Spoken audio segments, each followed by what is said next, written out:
আলহামদুলিল্লাহ আমরা সবাই ভালো আছি। এই ভিডিওগুলো করা হয়েছিল বড়াপার ওই বাসায়। আমার যে বাসাটা বড়াপা ছেড়ে আসছে ওই বাসার ভিডিও। বারান্দাগুলো ছিল বিশাল বড় বড় বারান্দা। তো বারান্দাতে বড়াপা সিম গাছ, লেবু গাছ, পেয়ারা গাছ লাগিয়েছিলেন। আর যখন সিম গাছ টপে লাগিয়েছিলেন তখন আমি বলেছিলাম যে আপনারা যখন টপ রান্না করবেন তখন আমি ভিডিও করব। আমার ছোটো বোন সিমগুলো পাচ্ছে আর আমি ভিডিও করছি। আসলে এটা হচ্ছে শখের বিষয়। গাছালি লাগানো এটা শুধু একটা শখের। আমার ভালো লাগে গাছ।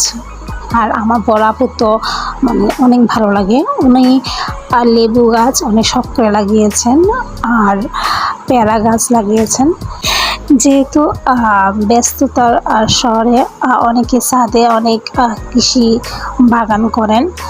আর বড়াপা যেহেতু উত্তরা বড়াপাদের নিজেদের ফ্ল্যাট হচ্ছে আল্লাহর রহমতে, তো ওইখানে হয়তো বা বড়বার ফিউচারে করবেন। তো পুঁইশাকগুলো আমি দেখছিলাম, কারণ আমি যখন মানুষের সাথে ছিলাম আমিও কিন্তু বারান্দাতে পুঁইশাক গাছ লাগিয়েছিলাম। পুঁইশাক গাছ খুব দ্রুত হয় এবং তেমন একটা যত্ন নিতে হয় না। পুঁইশাক গাছ কিন্তু নর্মালি পানিতেও হয়। যদি পানিটা চেঞ্জ করেন ঘন ঘন তাহলে পুঁইশাক গাছের অনেক বড় হয়। আর আমি পানিতেও লাগিয়েছি পুঁইশাক গাছ। এটা হচ্ছে পেয়ারা গাছ। আমি আসলে যখন ভিডিও করেছিলাম তখন পেয়ারা ফুল আসছিল, কিন্তু আমরা নতুন বাসা আসার পর দেখা যাচ্ছে যে পেয়ারা গাছটা সম্পূর্ণভাবে মরে গেছে। আর বরাবর অনেক মন খারাপ হয়েছে, কারণ এই বাসায় আসার পর পেয়ারা গাছ আর লেবু গাছ সবগুলোই মরে গেছে। আসলে ভিডিওগুলো দেওয়া কারণ ছিল একটি, যে এখন এগুলো শুধু আমাদের কাছে একটা স্মৃতি আর কিছুই না। কারণ পেয়ারা গাছটা মরে গেছে, লেবু গাছটা মরে গেছে। আর লেবু গাছটা যখন মরে গেছে আমার কাছে অনেক খারাপ লেগেছে। বড় আপাকে বললাম যে অনেক খারাপ লাগছে আমার লেবু গাছটার জন্য। কারণ হচ্ছে লেবু গাছে এত লেবু ধরে ধরতো, যেটা আসলে কল্পনা করার মতন না। যে দেখা যাচ্ছে যে বড়াপা সারা বছরই খেতে পারতো, এত লেবু আসতো। আর 12 মাসই লেবু আসে।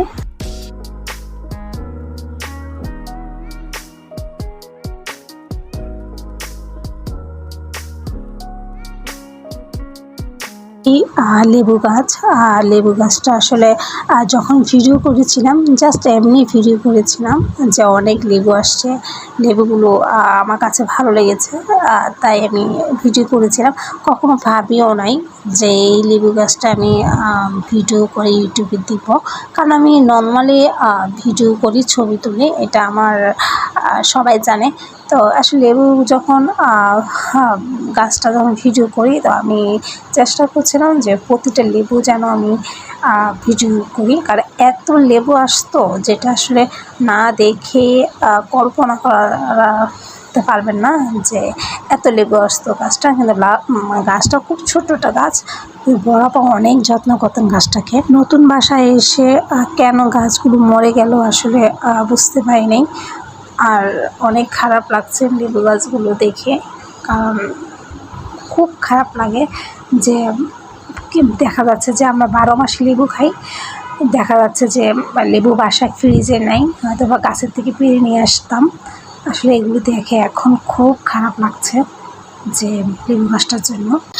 কারোর যদি জানা থাকে যে কেন লেবু গাছটা মারা গেল এটা আমাকে জানাবেন। আর আমার বড় আপা আইডিয়া করছেন যে হয়তো বা রৌদ্রের জন্য লেবু গাছটা মারা গেছে। তো লেবু গাছটার আমি ভিডিও করছিলাম, তো আমার কাছে অনেক খারাপ লাগছিল যে আসলে কি গাছ কি হয়ে গেল। সবাই আমার জন্য দোয়া করবেন, আল্লাহ যেন আমাদেরকে অনেক ভালো রাখে। আর এই ভিডিওগুলো সম্পূর্ণ পুরনো ভিডিও, আমি নতুন কোনো ব্লগ আমি দিচ্ছি না, একটু অসুস্থ আছি, ইনশাল্লাহ আমি দিব। এই শুকনা যে গাছটা আপনারা দেখতে পাচ্ছেন এটা কিন্তু সেই তরতাজা লেবু গাছটাই এখন শুকিয়ে যাচ্ছে এবং মরে যাচ্ছে গাছটা। তো আসলে অনেক খারাপ লাগছে যখন ভিডিও করেছি। জানি না লেবু গাছটা বাঁচানো যাবে কিনা। তো বরাবর অনেক মন খারাপ গাছটার জন্য। সবাই দোয়া করবেন আমাদের জন্য আর আমার ভিডিও দেখার জন্য।